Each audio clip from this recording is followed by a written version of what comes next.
എല്ലാവർക്കും നമസ്കാരം. നമ്മുടെ ചാനലിലേക്ക് എല്ലാവർക്കും സ്വാഗതം.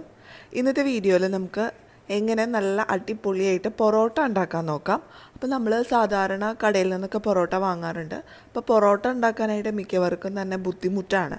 അപ്പോൾ നമുക്കിന്ന് വീശാതെ എങ്ങനെ വീശി പൊറോട്ട ഉണ്ടാക്കാം നോക്കാം. അപ്പോൾ അധികം താമസിയാതെ തന്നെ വീഡിയോയിലേക്ക് കിടക്കാം. ഇതെങ്ങനെയാണ് തയ്യാറാക്കുന്നതെന്ന് നോക്കാം. അപ്പോൾ നമ്മുടെ പൊറോട്ട തയ്യാറാക്കാനായിട്ട് ഞാനിവിടെ ഒരു ബൗളിലേക്ക് മൈദ ഇട്ട് കൊടുക്കുന്നുണ്ട്. 4 കപ്പ് മൈദയാണ് ഇട്ട് കൊടുക്കുന്നത്. 250 ml കപ്പിൽ 4 കപ്പ് മൈദ. ഇത് ഏതാണ്ട് ഒരു 1/2 കിലോനടുത്ത് വരും. അപ്പോൾ നമുക്ക് മൈദ ആഡ് ചെയ്ത് കൊടുത്ത ശേഷം ഇതിലേക്ക് ഉപ്പ് ചേർത്ത് കൊടുക്കണം. അപ്പോൾ ഉപ്പ് സ്വാദിനനുസരിച്ചുള്ള ഉപ്പ് നമുക്കിതിലേക്ക് ഇട്ട് കൊടുക്കാം. പിന്നെ നമുക്കിതിലേക്ക് ഇട്ട് കൊടുക്കേണ്ടത് പഞ്ചസാരയാണ്. അപ്പോൾ പഞ്ചസാര ഞാനൊരു 1.5 ടേബിൾ സ്പൂണിനടുത്ത് ഇതിലേക്ക് ഇട്ട് കൊടുക്കുന്നുണ്ട്. ഇനി നമുക്ക് ഇതെല്ലാം കൂടെ നന്നായിട്ടൊന്ന് മിക്സ് ചെയ്തെടുക്കാം. ആ ഉപ്പ് നമ്മുടെ മൈദയുടെ എല്ലാ ഭാഗത്തേക്കും ആവുന്ന രീതിയിൽ നന്നായിട്ട് ഇതൊന്ന് മിക്സ് ചെയ്തെടുക്കാം. അതിനുശേഷം നമുക്കിതിലേക്ക് മുട്ട ആഡ് ചെയ്ത് കൊടുക്കണം. അപ്പോൾ ഞാനിവിടെ 2 കോഴിമുട്ട എടുത്തിട്ടുണ്ട്. ഈ കോഴിമുട്ട നന്നായിട്ടൊന്ന് മിക്സ് ചെയ്യുക. അതിനുശേഷം നമ്മുടെ ഈ പൊടിയിലേക്ക് ഇട്ട് കൊടുക്കുക. ഇനി നമുക്കിതിലേക്ക് പാല് ചേർത്ത് കൊടുക്കണം. അപ്പം ഞാനിവിടെ ഒരു 1/4 കപ്പ് അളവിൽ പാല് ഇതിലേക്ക് ഒഴിച്ചു കൊടുക്കുന്നുണ്ട്. പാല് ഓപ്ഷണലാണ്. നിങ്ങൾക്ക് താല്പര്യം ഉണ്ടെങ്കിൽ ചേർക്കാം, ഇല്ലെങ്കിൽ ഒഴിവാക്കാം. പാലും കൂടെ ചേർക്കുമ്പോൾ നമ്മുടെ പൊറോട്ട കുറച്ചും കൂടെ സോഫ്റ്റ് ആവും. അപ്പോൾ അതിന് വേണ്ടിയിട്ടാണ് നമ്മളിപ്പോൾ ഇവിടെ പാല് ചേർത്ത് കൊടുത്തത്. ഇനി ഇത് നന്നായിട്ട് മിക്സ് ചെയ്തെടുക്കുക. അപ്പോൾ ഇത്രയും വെള്ളമൊന്നും പോരാതെ വരും. അപ്പോൾ നമുക്ക് ആവശ്യത്തിന് വെള്ളം ഒഴിച്ച് നന്നായിട്ടൊന്ന് കുഴച്ചെടുക്കുക. അപ്പോൾ ചപ്പാത്തി മാവിനൊക്കെ നമ്മൾ കുഴക്കില്ലേ, അതുപോലെ നന്നായിട്ട് കുഴച്ചെടുക്കുക. അപ്പോൾ ചപ്പാത്തിയുടെ ആ മാവിനേക്കാളും കുറച്ചും കൂടി സോഫ്റ്റായിട്ട് വേണം നമ്മൾ ഈ മാവ് കുഴച്ചെടുക്കാനായിട്ട്. അപ്പോൾ ഞാനിപ്പം നമ്മുടെ മാവ് നന്നായിട്ട് കുഴച്ചെടുത്തിട്ടുണ്ട്. അപ്പോൾ ഈ മാവ് കുഴച്ചെടുക്കുമ്പോൾ നമ്മുടെ കയ്യിൽ ഒരുപാട് ഒട്ടിപ്പിടിക്കാതിരിക്കാനായിട്ട് ഇതിലേക്ക് കുറച്ച് എണ്ണയും കൂടി ഒഴിച്ച് കുഴച്ചെടുത്താൽ മതി. ഇനി നമുക്ക് ഇത് നമ്മുടെ കൗണ്ടർ ടോപ്പിലിട്ട് നന്നായിട്ടൊന്ന് അടിച്ച് പരത്തി കുഴച്ചെടുക്കണം. അപ്പോൾ ആ ഒരു കുഴയ്ക്കലാണ് നമ്മുടെ ഈ മാവിൻ്റെ ആ ഒരു സോഫ്റ്റ്നെസ് വരുന്നത്.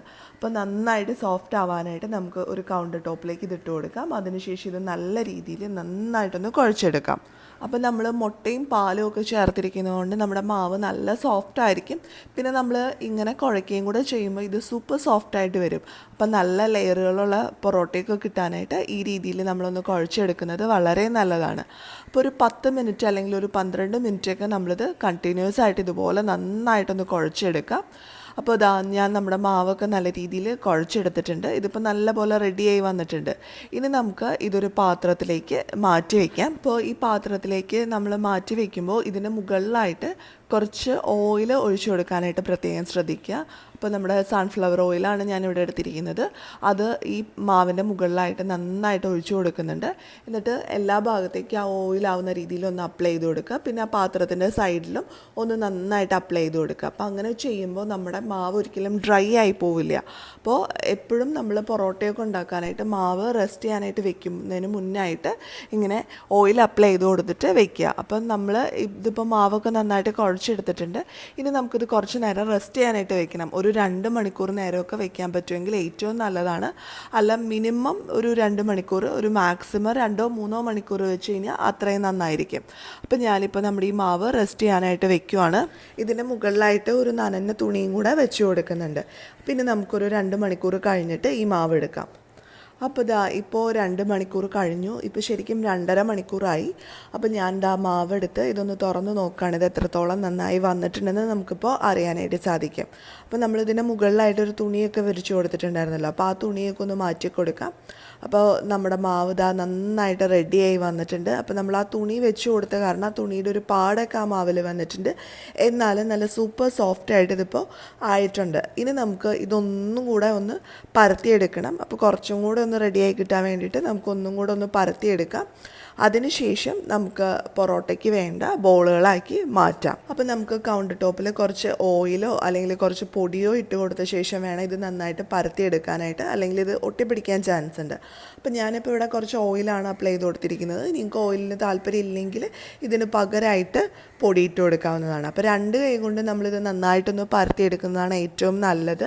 ഇങ്ങനെ ഉരുട്ടി അത്യാവശ്യം നമുക്ക് കട്ട് ചെയ്യാൻ പറ്റുന്ന രീതിയിലുള്ള ബോളുകളാക്കുന്ന രീതിയിൽ നമുക്കിത് ഉരുട്ടിയെടുക്കാം. അപ്പോൾ ദാ ഞാനിങ്ങനെ നീളത്തിലാണ് ഇത് ചെയ്തെടുത്തിരിക്കുന്നത്. നിങ്ങൾക്ക് ഇഷ്ടമുള്ള രീതിയിൽ ചെയ്യാം. ഉണ്ടായിട്ട് ചെയ്തിട്ട് അതിൽ നിന്ന് കട്ട് ചെയ്തെടുക്കാം. ഇഷ്ടമുള്ള രീതിയിൽ ചെയ്യാം. അപ്പോൾ ഞാൻ ദാ പൊറോട്ടയ്ക്കുള്ള മാവ് ഇങ്ങനെ കട്ട് ചെയ്തെടുക്കുകയാണ്. എന്നിട്ട് കട്ട് ചെയ്യുന്ന പീസുകൾ ദാ ഇതുപോലെ ഉള്ളിലേക്കാവുന്ന രീതിയിൽ ഒന്ന് ഫോൾഡ് ചെയ്ത് കൊടുക്കണം. അപ്പോഴാണ് നമ്മുടെ ആ പൊറോട്ട ഉണ്ടാക്കുമ്പോൾ കറക്റ്റായിട്ട് വരിക. അപ്പോൾ ഇങ്ങനെ ഫോൾഡ് ചെയ്ത് കൊടുക്കുന്നത് ഏറ്റവും നല്ലതാണ്. അപ്പോൾ നമുക്ക് ഈ രീതിയിൽ ഫോൾഡ് ചെയ്ത് എല്ലാ ഉണ്ടകളും തയ്യാറാക്കിയെടുക്കാം. അപ്പോൾ നമ്മൾ പൊറോട്ടയ്ക്ക് മാവ് കട്ട് ചെയ്തെടുക്കുമ്പോൾ കുറച്ച് കട്ടിയിൽ മാവ് എടുക്കാനായിട്ട് ശ്രദ്ധിക്കുക. നമ്മൾ ചപ്പാത്തി മാവിനൊക്കെ ഉണ്ടാക്കുന്നതിനേക്കാളും കുറച്ച് കട്ടിയിലുള്ള ഉണ്ടകളാക്കി ഇതെടുക്കണം. എന്നാലാണ് നമ്മുടെ പൊറോട്ട നന്നായിട്ട് ലെയറുകളായിട്ട് കിട്ടുക. അപ്പോൾ ആ ഒരു കാര്യം പ്രത്യേകം ശ്രദ്ധിക്കുക. അപ്പോൾ നമ്മുടെ ബോളുകളെല്ലാം ഞാനിവിടെ റെഡിയാക്കി വെച്ചിട്ടുണ്ട്. അപ്പോൾ ഇതിൻ്റെ മുകളിലായിട്ട് കുറച്ച് ഓയിലും കൂടി അപ്ലൈ ചെയ്ത് കൊടുത്തിട്ടുണ്ട്. ഇനി നമുക്ക് ഇത് നന്നായിട്ടൊന്ന് പരത്തിയെടുക്കാം. അപ്പോൾ നമ്മൾ ചപ്പാത്തി കോലൊക്കെ ഉപയോഗിച്ച് നന്നായിട്ടൊന്ന് പരത്തിയെടുക്കുക. അപ്പോൾ ഷേപ്പ് ഒന്നും നോക്കേണ്ട ആവശ്യമില്ല. മാക്സിമം തിന്നാക്കി നമുക്കിത് പരത്തിയെടുക്കാം. അപ്പോൾ ശരിക്കും നമ്മൾ കൗണ്ടർ ടോപ്പിലൊക്കെ ഇട്ട് പരത്തുമ്പോൾ കൗണ്ടർ ടോപ്പിൻ്റെ ആ ഒരു കളറ് നമ്മുടെ ആ ഒരു മാവിൽ കാണാൻ സാധിക്കണം. അത്രത്തോളം തിന്നായിട്ട് നമുക്കിത് പരത്തിയെടുക്കാം. അപ്പോൾ ദാ ഞാനിത് പരത്തിയെടുത്തിട്ടുണ്ട്. ഇത് ചെറുതായിട്ട് കീറിപ്പോയാലൊന്നും കുഴപ്പമില്ല കേട്ടോ. ഇനി നമുക്കിതൊന്ന് മടക്കിയെടുക്കണം. അപ്പോൾ നമ്മൾ സാരിയൊക്കെ മടക്കില്ലേ, ഫോൾഡ് ചെയ്തെടുക്കില്ലേ, പ്ലീറ്റ്സ് ഒക്കെ എടുക്കുന്ന ആ ഒരു രീതിയിൽ ഉള്ളിലേക്കും പുറത്തേക്കും ഉള്ളിലേക്കും പുറത്തേക്കും അങ്ങനെ നമുക്കൊന്ന് മടക്കിയെടുക്കാം. അപ്പോൾ ദാ ഈ രീതിയിലാണ് ഞാനിതൊന്ന് മടക്കിയെടുക്കുന്നത്. ഇനി നമുക്കിത് നന്നായിട്ടൊന്ന് വലിച്ചു കൊടുക്കാം. അപ്പം ഓരോ സൈഡിലും ഇങ്ങനെ പിടിച്ച് വലിച്ചെടുക്കുകയാണെങ്കിൽ ഇത് നന്നായിട്ട് നീണ്ടു വരും. മൈദയാണല്ലോ, കൂട്ടത്തിൽ എണ്ണയും കൂടെ ചേരുമ്പോൾ നമുക്കിത് നന്നായിട്ട് നീട്ടി വലിച്ചെടുക്കാനായിട്ട് സാധിക്കും. അതിനുശേഷം ദാ ഇതുപോലെ ഇങ്ങനെ മടക്കി കൊണ്ടുവരിക. ഉള്ളിലേക്കാക്കി മടക്കി കൊണ്ടുവന്നിട്ട് ശേഷം നമ്മൾ ആ ലാസ്റ്റ് ഭാഗം വരുന്നത് അതിൻ്റെ ഉള്ളിലേക്ക്, ഉള്ളിലേക്ക് കയറ്റി വയ്ക്കുക. അപ്പോൾ ദാ ഇത്രയേ ഉള്ളൂ. അപ്പോൾ ഈ ഒരു രീതിയിൽ നമുക്ക് തയ്യാറാക്കി എടുക്കാനായിട്ട് സാധിക്കും. അപ്പോൾ നമ്മൾ മാവ് പരത്തുമ്പോൾ മാക്സിമം തിന്നായിട്ട് പരത്തുക. ആ മാവ് കീറിപ്പോയാലും പൊട്ടിപ്പോയാലും ഒന്നും വിഷമിക്കേണ്ട കാര്യമില്ല. എത്രത്തോളം നിങ്ങൾക്ക് തിന്നാക്കി പരത്തിയെടുക്കാൻ പറ്റുമോ അത്രത്തോളം തിന്നാക്കി നൈസാക്കി പരത്തുക. അപ്പോൾ ഈ പരത്തെല്ലാം നമ്മളുടെ പൊറോട്ടയുടെ ലെയറായിട്ട് വരുന്നതിലുള്ള ഒരു സൂത്രമുണ്ട്. കാരണം എന്താ വെച്ചാൽ നമ്മൾ വീശാതെയല്ലേ നമ്മൾ ഈ പൊറോട്ട തയ്യാറാക്കി എടുക്കുന്നത്. അപ്പോൾ മാക്സിമം നൈസായിട്ട് പരത്തിയിട്ട് നമ്മൾ ആ പ്ലേറ്റ്സ് എടുക്കുമ്പോഴാണ് ഇത് കറക്റ്റായിട്ട് വരിക. അപ്പോൾ പ്ലേറ്റ്സ് എടുക്കുമ്പോഴും ശ്രദ്ധിക്കുക, ചെറിയ പ്ലേറ്റ്സുകളായിട്ട് വേണം ഇത് മടക്കി എടുക്കാനായിട്ട്. അപ്പോൾ ആദ്യം ഉള്ളിലേക്ക് മടക്കുക, പിന്നെ പുറത്തേക്ക് മടക്കുക. അപ്പോൾ ആ രീതിയിൽ നമ്മൾ ചെറിയ പ്ലേറ്റ്സുകളാക്കി മടക്കി എടുക്കുകയാണെങ്കിൽ നല്ല സൂപ്പർ സോഫ്റ്റായിട്ട് നമുക്ക് ലെയറുകളുള്ള പൊറോട്ട തയ്യാറാക്കി എടുക്കാനായിട്ട് സാധിക്കും. അപ്പോൾ നിങ്ങളുടെ ഷീറ്റ് ഇത്തിരി ചെറിയ ഷീറ്റാണെങ്കിലും കുഴപ്പമൊന്നുമില്ല. ഇത് നമ്മൾ പ്ലേറ്റ്സുകളാക്കി മടക്കിയ ശേഷം ഇത് നന്നായിട്ടൊന്ന് വലിച്ചു കൊടുക്കുകയാണെങ്കിൽ നമുക്കിത് നീളത്തിൽ വലിഞ്ഞ് കിട്ടും. അപ്പോൾ വലിച്ചു കൊടുക്കുമ്പോൾ അത് പൊട്ടിപ്പോരുന്ന പോലെയൊക്കെ തോന്നുകയാണെങ്കിൽ കുറച്ച് ഓയിലും കൂടി പുരട്ടിയ ശേഷം വലിച്ചെടുക്കുകയാണെങ്കിൽ നല്ല പോലെ നമുക്കിത് നീളത്തിൽ വലിച്ചെടുക്കാനായിട്ട് സാധിക്കും. പിന്നെ നമുക്ക് വേണമെങ്കിൽ കയ്യിൽ വെച്ചും ഇത് റോളുകളായിട്ട് മടക്കിയെടുക്കാം. അതല്ല കൗണ്ടർ ടോപ്പിൽ വെച്ചും ഇതുപോലെ നമുക്ക് റോളുകളായിട്ട് മടക്കിയെടുക്കാം. അപ്പോൾ ഇങ്ങനെ നമ്മൾ മടക്കുമ്പോൾ ഒത്തിരി ടൈറ്റാക്കി മടക്കരുത്, കുറച്ച് ലൂസായിട്ട് ലെയറുകളൊക്കെ വരുന്ന രീതിയിൽ വേണം മടക്കി കൊടുക്കാനായിട്ട്. അതിനുശേഷം ഇതിൻ്റെ മുകളിൽ കുറച്ച് ഓയിലും കൂടെ അപ്ലൈ ചെയ്തിട്ട് നമുക്കിത് റെസ്റ്റ് ചെയ്യാനായിട്ട് വെക്കണം. ഏകദേശം ഒരു 1.5 മണിക്കൂർ അല്ലെങ്കിൽ 2 മണിക്കൂറൊക്കെ നമുക്കിത് റെസ്റ്റ് ചെയ്യാനായിട്ട് വെക്കണം. എന്നാലാണ് ആ ലെയറുകളൊക്കെ നന്നായിട്ട് തെളിഞ്ഞ് വരിക നമ്മൾ പൊറോട്ട ഉണ്ടാക്കുമ്പോൾ. ഇനി നമുക്ക് ഇതൊന്നൊരു തുണി കൊണ്ട് മൂടി വയ്ക്കണം. അപ്പോൾ നമ്മൾ ആദ്യം മാവ് കുഴച്ചപ്പോൾ മൂടി വെച്ചില്ലേ, അപ്പോൾ ആ സെയിം തുണി തന്നെ ഒന്ന് നനച്ചിട്ട് ഞാനിതിൻ്റെ മുകളിലായിട്ട് മൂടി വയ്ക്കുകയാണ്. ഇനി നമുക്കൊരു 1.5 മണിക്കൂർ കഴിഞ്ഞിട്ട് ഇതൊന്ന് തുറന്ന് നോക്കാം. അപ്പോൾ അതാ ഇപ്പോൾ ഒരു 1.5 മണിക്കൂറൊക്കെ കഴിഞ്ഞു. അപ്പോൾ അതാ നമുക്കിനി പൊറോട്ട ഉണ്ടാക്കാനായിട്ട് തുടങ്ങാം. അപ്പോൾ പൊറോട്ട ഉണ്ടാക്കാനായിട്ട് ഒരെണ്ണം എടുക്കുക. അതിനുശേഷം നമ്മുടെ ഈ കൈത്തണ്ട വെച്ചിട്ട് ഇതൊന്ന് പരത്തി കൊടുക്കുക. അപ്പോൾ കൈയുടെ ആ ജോയിൻ്റ് വരുന്ന ഭാഗം വെച്ച് നമുക്കിതാ ഇതുപോലെ ഒന്ന് പരത്തി കൊടുക്കാം. അപ്പോൾ നമ്മളിങ്ങനെ പരത്തി കൊടുക്കുകയാണെങ്കിലും നല്ല രീതിയിൽ നമുക്ക് പരത്തിയെടുക്കാനായിട്ട് സാധിക്കും. അപ്പോൾ വിരലുകൾ വെച്ചിട്ടല്ല, നമ്മുടെ ആ കൈത്തണ്ട വെച്ചിട്ട് വേണം പരത്തിയെടുക്കാനായിട്ട്, അത് ശ്രദ്ധിക്കുക. പിന്നെ നിങ്ങൾക്ക് വേണമെങ്കിൽ ചപ്പാത്തിക്കോല് കൊണ്ട് പരത്തിയെടുക്കാവുന്നതാണ്. അപ്പോൾ ചപ്പാത്തിക്കോല് കൊണ്ട് പരത്തുമ്പോൾ ഒത്തിരി അമർന്നു പോവാതെ പരത്തിയെടുക്കാനായിട്ട് ശ്രദ്ധിക്കുക. പിന്നെ ഒത്തിരി നൈസാക്കിയും നമ്മൾ പരത്തരുത്. ചപ്പാത്തിക്ക് പരത്തുന്ന പോലെ ഒരിക്കലും പൊറോട്ട പരത്തിയെടുക്കരുത്. അപ്പോൾ ഇതിപ്പോൾ നന്നായിട്ട് പരത്തിയെടുത്തിട്ടുണ്ട്. നമുക്കിനി ഇത് ചുട്ടെടുക്കാം. അപ്പോൾ നമുക്കൊരു പാൻ അടുപ്പത്തേക്ക് വയ്ക്കാം. വയ്ക്കാം. അത് നന്നായിട്ട് ചൂടായി വരുമ്പോൾ നമുക്ക് നമ്മുടെ പൊറോട്ട അതിലേക്ക് ഇട്ട് കൊടുക്കാം. അതിനുശേഷം ഇതിൻ്റെ മുകളിലായിട്ട് നമുക്ക് ഓയിൽ അപ്ലൈ ചെയ്ത് കൊടുക്കണം.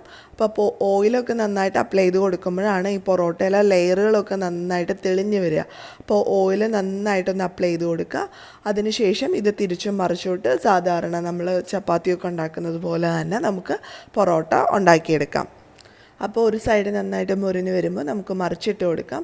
ഇപ്പോൾ ചെറിയ രീതിയിൽ ഇതിലെ ലെയറുകളൊക്കെ കാണുന്നുണ്ട്. ഇതിപ്പോൾ റെഡിയായി വന്നിട്ടുണ്ട്. നമുക്ക് ഇത് അടുപ്പത്തു നിന്ന് മാറ്റാം. അതിനുശേഷം ബാക്കിയുള്ള ഓരോ പൊറോട്ടകളും ഇതിലിട്ട് നമ്മൾ ആദ്യം ചെയ്തതുപോലെ തന്നെ നന്നായിട്ട് ചുട്ടെടുക്കാം.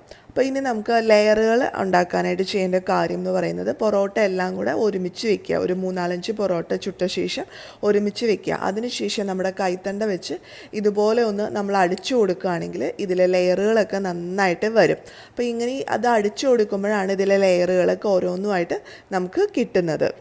അപ്പോൾ ഈ പൊറോട്ട നമ്മളിങ്ങനെ അടിച്ചു കൊടുക്കുമ്പം നല്ല ചൂടോടുകൂടി വേണം അടിച്ചു കൊടുക്കാനായിട്ട്. ചൂടാറിയ ശേഷം നമ്മളിത് അടിക്കുകയാണെങ്കിൽ ഒരു ബലമില്ല. അപ്പോൾ ഇതാ നമ്മുടെ പൊറോട്ടയൊക്കെ ഇപ്പോൾ ഇവിടെ നന്നായിട്ട് റെഡിയായി വന്നിട്ടുണ്ട്. നിങ്ങൾക്ക് നോക്കുമ്പോൾ തന്നെ കാണാൻ പറ്റും നല്ല ലെയറുകളൊക്കെ ഉള്ള അടിപൊളിയായിട്ടുള്ള പൊറോട്ടയാണിത്. അപ്പോൾ എല്ലാവരും ഇതൊന്ന് ട്രൈ ചെയ്ത് നോക്കുക. അധികം ബുദ്ധിമുട്ടൊന്നുമില്ലാതെ നമുക്ക് ഈ ഒരു രീതിയിൽ വീശാതെ നല്ല ലെയറുകളുള്ള പൊറോട്ട തയ്യാറാക്കിയെടുക്കാനായിട്ട് സാധിക്കും. അപ്പോൾ എല്ലാവർക്കും ഈ വീഡിയോ ഇഷ്ടമായെന്ന് പ്രതീക്ഷിക്കുന്നു. ഇഷ്ടമായാൽ ലൈക്ക് ചെയ്യുക, ഷെയർ ചെയ്യുക, അതുപോലെ അഭിപ്രായങ്ങളൊക്കെ താഴെ കമൻറ്റ് ബോക്സിൽ പറയുക. ഇനി നാളെ നമുക്ക് പുതിയൊരു വീഡിയോ ആയിട്ട് വീണ്ടും കാണാം.